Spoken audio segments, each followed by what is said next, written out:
UGC ने हाल ही में भारतीय कॉलेजों में जाति आधारित भेदभाव को रोकने के लिए कुछ नए नियम लागू किए हैं। तो चलिए आज इन्हीं नियमों को आसान भाषा में समझते हैं कि ये हैं क्या और इनका असल दुनिया में क्या असर हो सकता है। तो चलिए इस सवाल पर थोड़ा रुक कर सोचते हैं, क्योंकि छात्रों को भेदभाव से बचाना तो जरूरी है, लेकिन क्या इस कोशिश में कोई नया अन्याय तो नहीं हो रहा? यही सवाल इस पूरी पॉलिसी डिबेट के केंद्र में है। आज हम इस पूरे मामले को स्टेप बाय स्टेप देखेंगे। सबसे पहले ये नए कैंपस नियम हैं क्या, फिर इनके डिजाइन में क्या दिक्कतें हैं, इसका असल असर क्या पड़ रहा है कैंपस के माहौल पर और बोलने की आज़ादी पर, और आखिर में एक बेहतर पॉलिसी का ब्लूप्रिंट कैसा हो सकता है। तो शुरुआत करते हैं सबसे बुनियादी सवाल से। यूनिवर्सिटी ग्रांट्स कमीशन यानी यूजीसी ने आखिर ये नए नियम बनाए क्या हैं? चलिए इसे समझते हैं। देखिए, कागज पर यह प्रक्रिया काफी सीधी और तेज रखी गई है। मान लीजिए एससी/एसटी समुदाय का कोई छात्र या स्टाफ सदस्य शिकायत दर्ज करता है। फिर एक आंतरिक समिति इसकी जांच करेगी और उसके बाद कार्यवाही के लिए अपनी सिफारिश भेज देगी। सीधे सीधे 3 कदम। और अगर हम यूजीसी के इरादे को देखें तो वो बिल्कुल साफ और नेक लगता है। उनका कहना है कि जाति आधारित भेदभाव के लिए जीरो टॉलरेंस होनी चाहिए। एससी/एसटी छात्रों के लिए कैंपस में एक सुरक्षित माहौल बनाना है और संस्थानों को सीधे तौर पे जवाबदेह ठहराना है। पहली नज़र में नियत में कोई खोट नहीं लगती। लेकिन और ये सार्वजनिक नीति का सबसे बड़ा सबक है कि सिर्फ अच्छी नीयत से काम नहीं चलता। असली परीक्षा होती है उस नीति के डिज़ाइन की, यानी उसे बनाया कैसे गया है, और यहीं से चीज़ें थोड़ी पेचीदा होनी शुरू हो जाती हैं। तो यही है इस नीति का सबसे बड़ा टकराव। एक तरफ है नेक इरादा, कमजोर छात्रों की रक्षा करना, और दूसरी तरफ है इसका डिजाइन, जो कई गंभीर संवैधानिक और प्रक्रियात्मक सवाल खड़े करता है। जैसे सोचिए, अगर कोई झूठी या गलत नीयत से शिकायत कर दे तो जिस पर आरोप लगा है उसके अधिकारों का क्या? सबूत के लिए कोई साफ मानक है या नहीं? और जो समिति जांच कर रही है वो कितनी निष्पक्ष है? इन सवालों के जवाब इन नियमों में नहीं मिलते।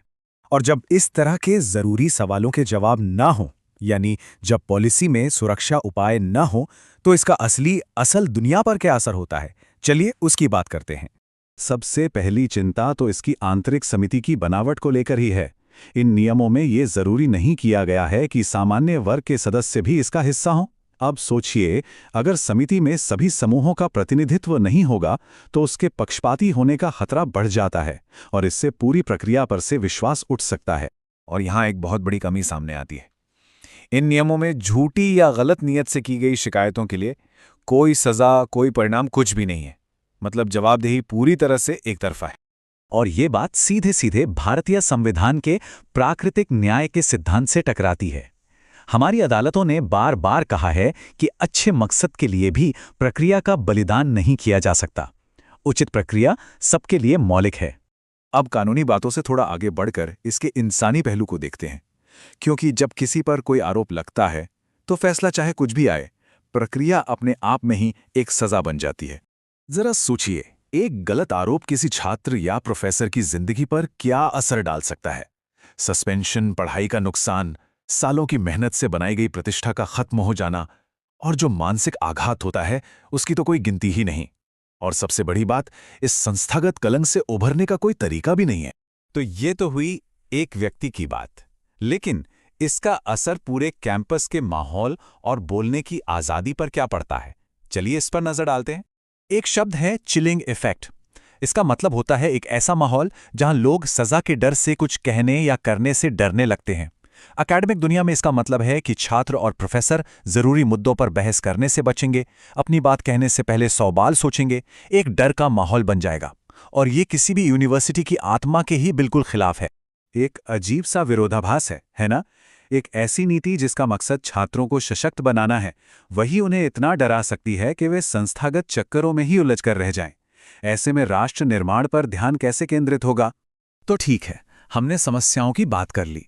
अगर मौजूदा डिजाइन में इतनी कमियां हैं, तो फिर सवाल उठता है कि एक ऐसी नीति जो निष्पक्ष हो, संतुलित हो और संवैधानिक सिद्धांतों पर खरी उतरे, वो आखिर दिखेगी कैसी? एक बेहतर ढांचे में कुछ चीजें होनी जरूरी हैं, जैसे समिति में हर समूह का प्रतिनिधित्व, झूठी शिकायतों पर साफ साफ सजा, जांच के लिए पारदर्शी मानक और समय सीमा, और हां, जिन पर झूठे आरोप लगे उनके पुनर्वास का भी प्रावधान हो। देखिए, सुरक्षा उपाय सामाजिक न्याय को कमजोर नहीं करते, बल्कि उसकी विश्वसनीयता को बचाते हैं। ये सुनिश्चित करते हैं कि न्याय सबके लिए हो। और आखिर में ये सब कुछ एक बुनियादी सवाल पर आकर रुक जाता है कि ऐसी नीतियों का असली मकसद क्या है? क्या सिर्फ सजा देना, या फिर सभी के लिए एक सच में न्यायपूर्ण कैंपस बनाना? क्योंकि असली न्याय वो है जो कमजोर को बचाए, ना कि नए शिकार पैदा करे।